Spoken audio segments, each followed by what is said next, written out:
You see, we need to understand that everyone has values, just different values. My question to really get you to think throughout this series of messages is this: what are your values? What are your values? You as Christians, you as members of Canton Baptist Temple, what are your values? What values are you embracing? What values do you exemplify on a daily basis? Is telling the truth more important than getting the job? See? There are those who believe that our values are relative and constantly changing depending on time and circumstances. But in reality, it is subjective relativism that has put us in the value crisis that we are now dealing with in America today. I don't believe that any Christian ought to embrace subjective relativism. You say, what is subjective relativism? That sounds like a big philosophical term. Well, let me tell you, if you believe in subjective relativism, this is what conclusion you'll come to. Lying is okay sometimes, just not all the time.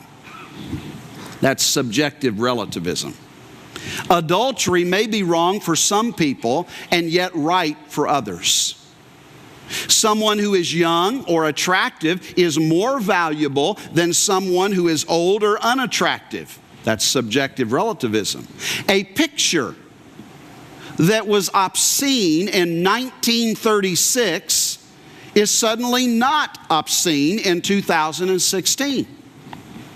It was obscene then, but it's not obscene now. That's subjective relativism that will tell you, well, it was obscene then, but we're living in a different time and age. Circumstances are different. It is no longer obscene. Listen again to what Leith Anderson writes, and I quote, "When relativism is the rule, everyone is free to determine morality according to individual preference or belief. Some say homosexual behavior is normal, and some say it is sinful. To some, abortion is acceptable, to others it is abominable. It becomes impossible to hold a reasonable debate, much less come to any kind of moral consensus when there is no agreement that moral absolutes exist. When the basis for values is relative and human, those values constantly vary and change."